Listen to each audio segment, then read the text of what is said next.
let's bring in retired Army Lieutenant General Doug Lute. Good morning to you, General. As you just heard, the U.S. is expected to send depleted uranium shells to Ukraine. There's the criticism, the health risk. Can you tell us more about what these uranium shells are and what they can do?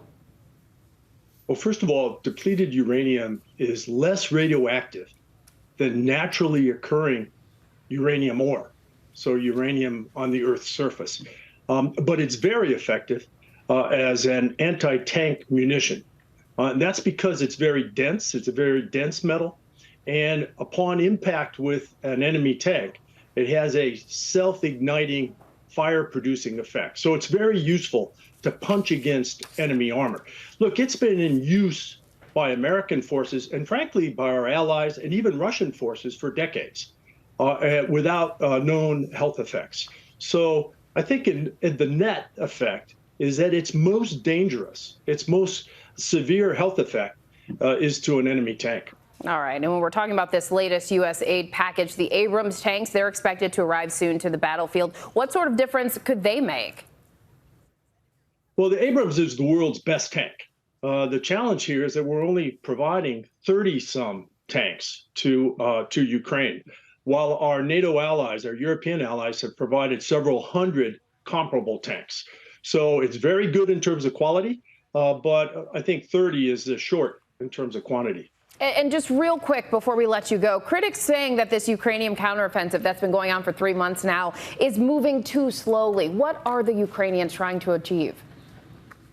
Well, look, they're trying to cut the Russian defenses. That is where Russia occupies parts of Ukraine. They're trying to cut those defenses in half. And in the process of doing that, also isolate Crimea, the Crimea Peninsula, which is a Russian stronghold. And they do that isolation by way of cutting the supply lines that resupply Crimea. So this is a very important initial step towards breaking the Russian defenses.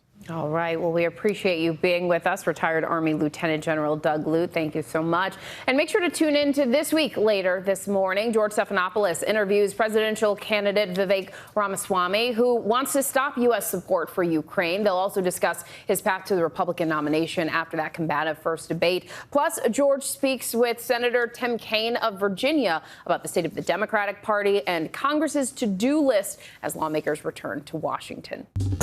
Well, hey there, GMA fans. Robin Roberts here. Thanks for checking out our YouTube channel. Lots of great stuff here. So go on, click the subscribe button right over here to get more of awesome videos and content from GMA every day, anytime. We thank you for watching, and we'll see you in the morning on GMA.